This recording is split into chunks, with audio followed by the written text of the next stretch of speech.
The story that I did was Sherlock Holmes and the Five Orange Pips. So the plot line of this story was one day on like a rainy, stormy day in September of the late 1800s in London.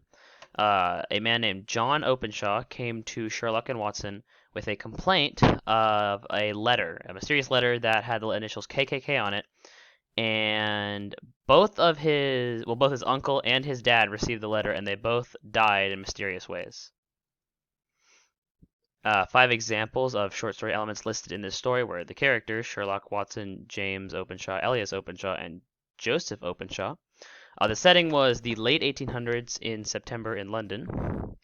The plot of the story was John Openshaw's uncle mysteriously died one day from the KKK after coming back from the Americas to start a new life in Europe again after being driven out by an unknown presence.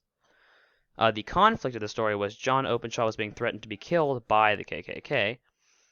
And the theme of the book would have to be, I'd say, to be attentive even if another has you covered, because John Openshaw thought he was safe with Sherlock at his back, and he really died that night. Examples of five forensic elements / deductive conclusions that Sherlock made during the story were as soon as Sherlock met James, he immediately knew that he was from the Southwest due to the chalk clay mixture on his shoes. Sherlock knew the specific state that John's uncle was from, based simply on the fact that he didn't entirely support slaves, so he knew he was from the South. Sherlock also concludes that if he looks into the boat logs for all the ships, he can find the ones that the KKK took to get to London to find John. Sherlock knew that John's uncle had the letter for 7 weeks, concluding that the people that was coming to get him were on a separate ship and they had to sail all the way from the Americas. And Sherlock also knew that they were already in London because of how fast they killed John's father. So for the character charts, the first one was Sherlock. Sherlock was a dynamic character, obviously, since in the story, as his views changed, and he was a very big character, as he always is, and he formed a sort of bloodlust throughout the story, which was a little bit unusual for something of Sherlock. Sherlock is a round character, as he develops both himself and the plot in the story, and he's the main character that definitely plays the biggest overall role. And finally, Sherlock is intelligent, witty, brave. He has a desire for justice and an understanding. Sherlock knows all these through the story by being intelligent enough to solve the cases while being brave enough to challenge the KKK. Dr. Watson is a static character, as he only really narrates throughout the book and doesn't do much by the conflict. And he doesn't really improve the plot or anything else.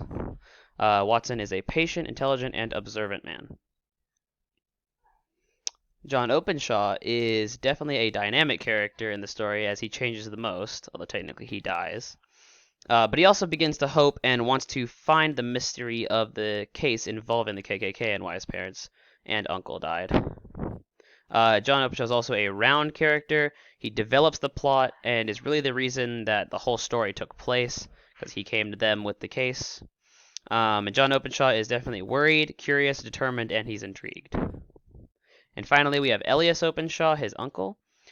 So he was a dynamic character since his personality, his character traits, everything about him changed in an instant.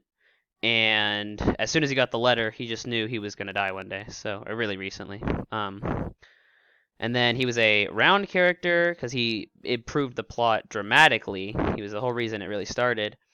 And he's the real reason the conflict began, having to do with his past in Georgia. And then he is a war veteran, he was brave, he's kind, and he was courageous.